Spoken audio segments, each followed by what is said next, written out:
গভীর চীন সাগরের মাঝপথে গোপনে চলছে জ্বালানি চালান। এক জাহাজ থেকে অন্য জাহাজে হচ্ছে তেল স্থানান্তর। এসব জাহাজ কখনোই কোনো বন্দরে ভেড়ে না।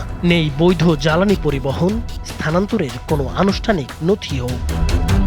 এই সেই অদৃশ্য নেটওয়ার্ক যার উপর ভর করেই আন্তর্জাতিক বাজারে গোপনে আসছে ইরানের তেল। গোয়েন্দা সূত্র বলছে এগুলো ইরানের ডার্ক ফ্লিট বা রহস্যময় ট্যাঙ্কার বহর, যা মার্কিন নিষেধাজ্ঞার বেড়াজাল এড়িয়ে নীরবে ও সুকৌশলে তেল রপ্তানি চালিয়ে যাচ্ছে। হরমুজ প্রণালীতে বাণিজ্যিক জাহাজ চলাচল দৃশ্যত 90% বেশি কমে গেলেও থামেনি তেলের প্রবাহ, বরং বদলেছে ধরন। আর বদলে যাওয়া সেই ধরনের নিউক্লিয়াস বা কেন্দ্রবিন্দু এই ডার্ক ফ্লিট, যা হয়ে উঠেছে চলমান সংকট পরিস্থিতিতে বৈশ্বিক জ্বালানি সরবরাহের এক বিকল্প সিস্টেম। যুক্তরাষ্ট্র, ইসরায়েল ও ইরানের চলমান উত্তেজনায় বড় তেল কোম্পানি বা পশ্চিমা কাঠামোর আওতায় থাকা জাহাজগুলো হরমুজ থেকে সরে গেছে। আর সেই শূন্যতাতেই ইরান গড়ে তুলেছে এক সমান্তরাল বাণিজ্য ব্যবস্থা। বিশ্লেষক ও গোয়েন্দা তথ্য অনুযায়ী প্রতিদিন প্রায় 15 থেকে 17 লাখ ব্যারেল ইরানি তেল এখনও আন্তর্জাতিক বাজারে পৌঁছাচ্ছে, যা যুদ্ধপূর্ব স্বাভাবিক রপ্তানির প্রায় কাছাকাছি। এই ডার্ক ফ্লিটে ব্যবহৃত হয় সেসব জাহাজই যার মেয়াদ নেই, পরিত্যক্ত এবং অস্বচ্ছ মালিকানার। আইনি জটিলতা এড়াতে বিভিন্ন দেশে নামে বেনামে খোলা অখ্যাত কোম্পানির অধীনে নিবন্ধিত থাকে এসব জাহাজ। সমুদ্রে চলাচলের সময় বন্ধ থাকে জাহাজের AIS ট্র্যাকিং সিগন্যাল।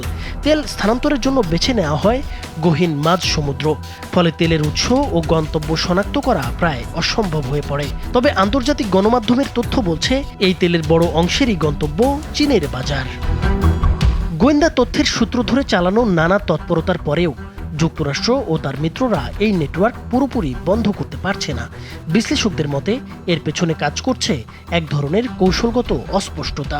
কারণ বৈশ্বিক জ্বালানি বাজারে ইরানি তেলের গুরুত্ব এখনও অনেক। এই সরবরাহ হঠাৎ বন্ধ হয়ে গেলে তেলের দাম নিয়ন্ত্রণের বাইরে চলে যেতে পারে এবং বিশ্ব অর্থনীতিতেও লাগতে পারে বড় ধাক্কা। ফলে একদিকে কড়া নিষেধাজ্ঞা বজায় রাখা হলেও অন্যদিকে নীরবে সহ্য করা হচ্ছে এই অস্বচ্ছ তেল বাণিজ্যকে।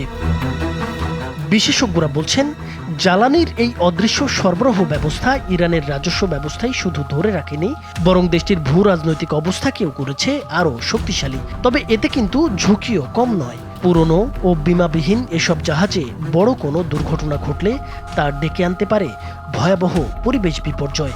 একই সঙ্গে বিশ্ববাজারে হঠাৎ সরবরাহ সংকটও দেখা দিতে পারে।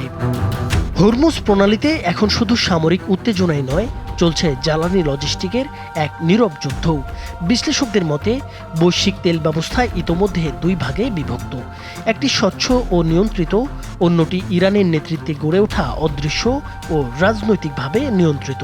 তাদের মতে এই ব্যবস্থা অস্থায়ী একটি সমাধান মাত্র নয়, বরং এটি ভবিষ্যৎ ভূরাজনীতির নতুন এক কাঠামো, যা প্রথাগত নিষেধাজ্ঞার কার্যকারিতাকে অকার্যকর করে দিচ্ছে ক্রমশ।